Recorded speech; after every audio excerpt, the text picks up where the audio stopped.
Ինչ վերաբերում է անկախությանը, ես հիմա օպերայի հրապարակում եմ եւ մտածում եմ ինչպիսի անկախության համար է պայքարել 88 թվին ժողովուրդը, այս անկախության համար է պայքարել, որը դարձավ իրականում չարիք ամբողջ հայության համար, ոչ միայն այս, այլ Սփյուռքի։ Ուրեմն այդ 50-ական թվերին եղավ մեծ հայրենադարձություն, մարդիկ մեծ հաճույքով եկան սովետական Հայաստան բնակության։ Իսկ հիմա Սփյուռքում բոլորը երազում են մնալու մասին, ոչ մեկ չի ուզում գա այս Հայաստանը, քանի որ սա համարվում է հիմա անպիտան պետություն, այսպիսի մի տերմին կա անգլերենում failed state, այսինքն թարգմանաբար սա նշանակում է պարտված պետություն կամ կործանված կամ ավելի ճիշտ, այսպես ասած, չստացված, երևի ավելի ճիշտ չստացված պետություն։ Եվ եկեք ֆիքսենք, որ 88 թվից մինչև հիմա հայության բոլոր ջանքերը ապարդյուն անցավ եւ մենք ստացանք չստացված հանրապետություն, որը անգամ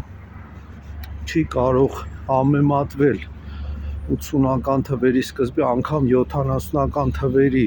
սովետական Հայաստանի արդյունաբերության, տնտեսության, կենսամակարդակի, բարոյական եւ կրթական մակարդակի հետ անգամ չկան եզրեր, նորից եմ կրկնում, 40 տարվա համարյա փորձերը հասցրել են նրան, որ բարոյական, կրթական եւ տնտեսական մակարդակը հայության կազմում է 71-72 թվականների ընդամենը 5%-ը։ Հայությունը կորցրեց իր ամբողջ պոտենցիալի եւ ռեսուրսի 95%-ը, նորից եմ կրկնում։ Ինչպես ուզում եք հաշվեք, այսօրվա երիտասարդը 95%-ով ավելի անբարոյական է, քան 70 թվականի երիտասարդը։ Այսօրվա կենցաղը մարդու, նրա սառնարանը, նրա այցը, ռեստորաններ եւ հյուրանոցներ, նրա հանգիստը կազմում է 70 թվականի հանգստի ընդամենը 5%-ը, իսկ նա կորցրել է 95%-ը։ Կրթություն ինքներդ գիտեք, բոլորդ ունեք երեխաներ եւ ինքներդ մտածեք, քանի տոկոսն է կազմում այսօրվա դպրոցի տվածի 70 թվականի, այսինքն մենք գնացինք մի պրոցեսով, որը մեզանից խլեց մեր ունեցածի 95%-ը եւ հիմա ասեք ինձ, ինչ էին անում 88 թվականին 1 միլիոն մարդ օպերայի հրապարակում, պահանջում էին մեզանից խլել 95%-ը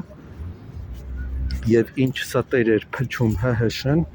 եւ Ղարաբաղ կոմիտեն, բացի Ղարաբաղի գրամուղումից, որը ինքն դա էլ փոշիացավ արդեն ոչ թե 95, այլ 100%-ով, ՀՀՇ-ի ասած բոլոր խոստումները եւ այսպես ասենք նրա երազանքը հայկական պետության մասին ամբողջությամբ փոշիացավ։ Այսօր մենք ապրում ենք ավելի փոքր Հայաստանում, քան խորհրդային Հայաստաններ, հիշեք խլված հողերը ջերմուկից եւ այլն։